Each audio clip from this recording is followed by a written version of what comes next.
मध्य प्रदेश में बिजली संकट को लेकर कांग्रेस सरकार के खिलाफ मुखर हो गई है। पूर्व मंत्री प्रियव्रत सिंह ने पत्रकार वार्ता के दौरान सरकार पर कई आरोप लगाए। उन्होंने कहा कि मध्य प्रदेश में आज भयावह बिजली संकट की स्थिति है।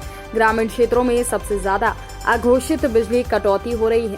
बीजेपी सरकार ने प्रदेश को अंधेरे में ला दिया है।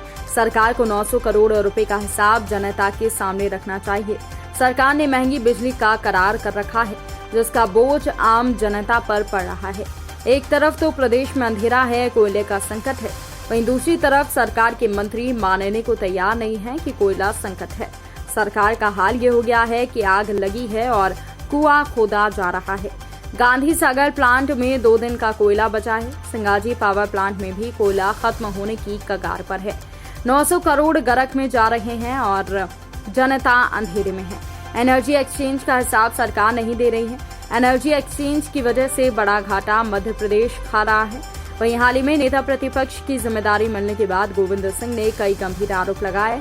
लगातार हो रहे दंगों को लेकर कहा कि कैंप लगाए जा रहे हैं, बकायदा लाठी डंडे चलाने की ट्रेनिंग दी जा रही है। सरकार को निष्पक्ष तरीके से ऐसे लोगों पर कार्यवाही करना चाहिए।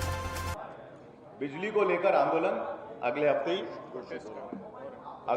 हफ्ते घोषित हो रहा है और ये आंदोलन सिर्फ प्रदेश सेंट्रिक नहीं रहेगा। ये तहसील और गांव के स्तर से लेकर राजधानी के स्तर तक आएगा और एक बड़ा मूवमेंट कांग्रेस पार्टी इसमें करेगी। They are all executed plant execute होने के बाद ही करार किया जाता है, पर करार कुछ इतने महंगे कॉस्ट में किए गए हैं कि मेरिट ऑर्डर डिस्पैच के आधार पर बिजली ली जाती है। मेरिट ऑर्डर डिस्पैच का मतलब यह है कि जो आपकी डिमांड है उसमें जो सबसे सस्ती बिजली जो उस समय में उपलब्ध है वो सबसे पहले सप्लाई की जाएगी। वरीयता के आधार पर फिर महंगी बिजली को लिया जाएगा डिमांड के अनुसार।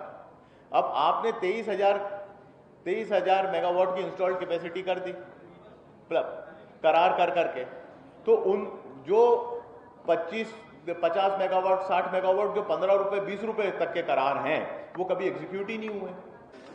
घटना का कारण केवल एकमात्र है, आदिवासी भाइयों को कांग्रेस पार्टी से उनके समर्थन से अलग करके भारतीय जनता पार्टी के सामने नतमस्तक कराना, भयभीत करना, ताकि वो जहां अयोध्या में रहना है तो राम राम कहना है, ये उनका नारा है।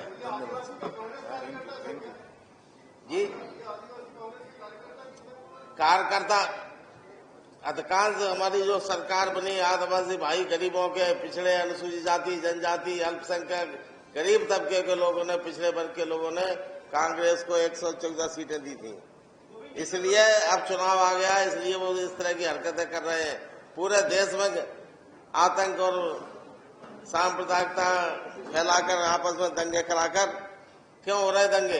भाजपा की सरकार आती तो जगह जगह दंगे क्यों हो रहे? प्रदेश में शांति अमन चैन था। सरकार की ड्यूटी नहीं है, क्यों हो रहा है? सरकार को रोकना चाहिए। कांग्रेस दंगा करती तो आप क्या कर रहे हैं? आपको हट जाना चाहिए। सरकार में अगर कांग्रेस आप बैठे हो, इतने आयोग अक्षम हो, इतनी आप में क्षमता नहीं है, तो आप पद छोड़ के घर बैठो।